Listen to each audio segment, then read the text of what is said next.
आज भले ही समाजवाद से संसार का मोह भंग हो चुका है और उसे एक बड़ी बेकार की चीज़ समझा जाता है, लेकिन ये कभी नहीं भूलना चाहिए कि समाजवाद की जो विचारधारा थी, अगर वो ना आई होती पिछली 2 शताब्दियों में और इस पर मनुष्य ने विचार न किया होता और उसका प्रयोग कुछ देशों में न हुआ होता और जहाँ जमींदारों से और राजाओं से सत्ता मध्यम वर्ग के हाथ में आई थी और ये वैसी की वैसी उनके हाथ में आ गई होती और वो पूरी तरह से इस व्यवस्था के मालिक बन गए होते और जो समाजवादी आंदोलन हुए,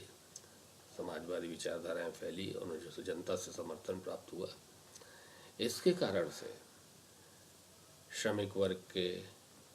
जो भी कर्मचारी जिनके पास आय के साधन नहीं थे, उनके जीवन पर जो बहुत बड़े घातक परिणाम हो सकते थे वो नहीं हुए, क्योंकि इस पर ब्रेक लगाने के लिए एक बड़ा समाज का एक अच्छा, उतना ही संवेदनशील, उतना ही आदर्शवादी वर्ग पैदा हो गया था, जिसने फ्रांस की रिवॉल्यूशन को जन्म दिया या 19वीं शताब्दी में समाज में परिवर्तन लाए, राजनीतिक व्यवस्थाओं में परिवर्तन लाए। ये वैसे ही लोग संवेदनशील थे, जिन सहानुभूति थी दबे कुचले हुए लोगों के साथ। इन लोगों ने आंदोलन चलाए और मैं समझता हूँ कि फ्रांस की राज्य क्रांति से 5-10 गुने व्यक्ति इस विचारधारा को लागू करवाने में या इसको मान्यता दिलवाने में से 5-10 गुने 20 गुने लोग मारे गए हैं। यहाँ तक कि जहाँ उधर राजा और अभिजात वर्ग के विशेषाधिकारों को ख़त्म होते समय जो कुछ भी हुआ, उसकी जो काउंटर रेवोल्यूशन थी, प्रतिक्रांति, ये उतनी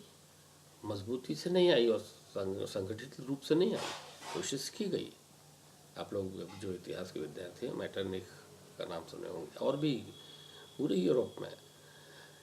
क्रांति को की दिशा पलटने की कोशिश की राजवंशों ने की, जो अभिजात वर्ग था उसने प्रयास किए, लेकिन ये थोड़े समय के लिए थे और ज़्यादा उसका कोई प्रभाव नहीं पड़ पाया। एक बार प्रजातंत्र के विचार आने के बाद में वो एक निरंतर उस प्रगति ही होती गई है। किंतु मध्यम वर्ग में जो वर्ग इसका सबसे बड़ा जिसका हित हुआ था,